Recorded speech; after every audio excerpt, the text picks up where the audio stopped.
بہت کم لوگ جانتے ہیں کہ شہنشاہ کامیڈی کہلانے والے عمر شریف اپنی زندگی کے آخری برسوں میں روحانیت سے کافی قریب ہو گئے تھے، جس کے بعد انہوں نے روحانیت پر کئی کتابیں تحریر کی، جن میں سے ایک فَبِأَيِّ آلَاءِ رَبِّكُمَا تُكَذِّبَانِ کے عنوان سے شائع ہوئی۔ اپنے آخری انٹرویو میں بھی عمر شریف نے روتے ہوئے کہا تھا کہ مجھے اگر کسی چیز سے ڈر لگتا ہے تو وہ قبر کا عذاب ہے، دعا کیجئے کہ اللہ رب العزت مجھے قبر کے عذاب سے محفوظ رکھے۔ عمر شریف صرف ایک ورسٹائل اداکار اور کامیڈین ہی نہیں تھے، بلکہ انہوں نے بطور میزبان، فلم ساز، ہدایت کار، شاعر، موسیقار، کہانی نویس اور بطور مصور بھی اپنے فن کا لوہا خوب منوایا۔ عمر شریف زندگی بھر تھیٹر سے ہٹ کر خود کو دوسری جہتوں میں دریافت کرنے کی سعی کرتے رہے۔ زندگی کے آخری برسوں میں وہ روحانیت سے کافی قریب ہو گئے تھے اور لکھنے پڑھنے سے بہت شغف پڑ گیا تھا۔ انہوں نے 5 کتابیں میں لکھیں جو شائع تو ہو گئیں، لیکن ان کی رونمائی ہونا باقی تھی۔ ان کتابوں میں پہلی کتاب فَبِأَيِّ آلَاءِ رَبِّكُمَا تُكَذِّبَانِ ہے،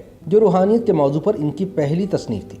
دوسری کتاب ان کے ڈراموں اور تیسری کتاب عمر شریف کے افسانوں کا مجموعہ ہے۔ ان کی چوتھی کتاب ایک شعری مجموعہ کلام ہے اور 5ویں کتاب مختصر کہانیوں کا مجموعہ ہے۔ عمر شریف کو مصوری سے بھی ہلکا پھلکا شغف تھا اور آنے والے دنوں میں وہ ایک اور نئی فلم بنانا چاہ رہے تھے، جس کی موسیقی بھی انہوں نے خود ترتیب دی تھی۔ عمر شریف نے فلاحی کاموں کے لیے بھی خود کو وقف کر رکھا تھا۔ یہ کہا جائے تو بے جا نہ ہوگا کہ سٹینڈ اپ کامیڈی اور مزاحیہ اداکاری کی تاریخ عمر شریف کے بغیر ادھوری ہے۔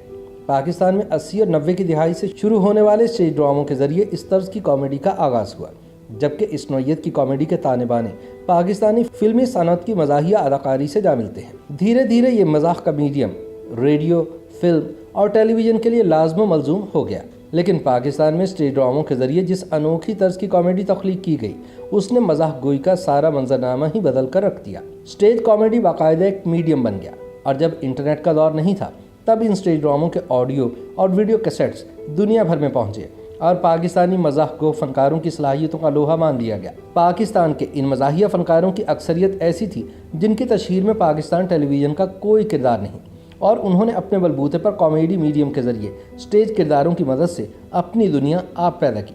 انہی میں سے ایک عمر شریف بھی تھے۔ پاکستانی منظرنامے پر ہمیں شوقی خان، مستانہ، ببو برال، سکندر صنم، لیاقت سولجر اور دیگر بہت سارے اسٹیج کے فنکار دکھائی دیتے ہیں۔ اسٹیج کے لیے ان لوگوں کی خدمات کا دائرہ وسیع ہے، مگر جب وہ رخصت ہوئے تو ان کے پاس ترقی میں صرف قسم پرسی اور بے سر و سامانی تھی۔ اس اعتبار سے عمر شریف خوش قسمت رہے کہ جن کو زندگی کے آخری دنوں میں بے پناہ توجہ ملی اور ان کو علاج کی غرض سے سرکاری خرچ پر بیرون ملک بھی لے جایا گیا، وگرنہ اکثر فنکاروں کی زندگی کا اختتام دکھ بھرا ہوا۔ وہ جو ساری زندگی مسکراہٹوں کے سفیر رہے، ان کو زندگی کے آخری دنوں میں بنیادی سہولتیں بھی میسر نہ آئیں۔ پاکستانی فلمی صنعت سے منور ظریف، رنگیلا، ننھا اور لہری جیسے فنکاروں نے مزاح گوئی کی روایت کو مضبوط کرنے میں کلیدی کردار ادا کیا۔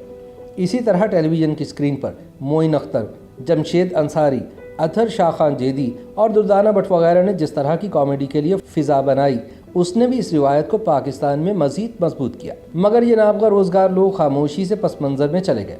عمر شریف خوش قسمت رہے کہ ان کے حصے میں بے پناہ توجہ اور چاہت آئی۔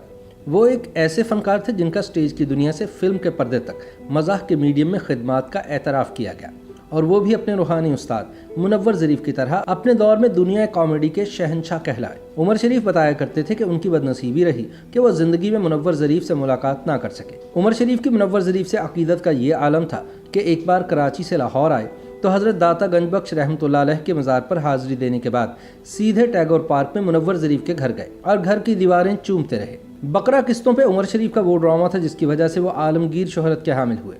اس ڈرامے کے 5 حصے بنائے گئے۔ دلچسپ بات یہ ہے کہ انہوں نے یہ ڈرامہ حادثاتی طور پر لکھا، کیونکہ ان کا وہ ڈرامہ جس کو سٹیج ہونا تھا عین وقت پر پابندی کا شکار ہو گیا۔ ان کے پاس صرف 2 دن کی مہلت تھی جس میں انہوں نے یہ ڈرامہ لکھا اور اس میں پرفارم بھی کیا۔ اسی ڈرامے کی تھیم میں سے ان کا ایک اور مشہور زمانہ ڈرامہ نکلا جس کا نام بڈھا گھر پہ ہے تھا۔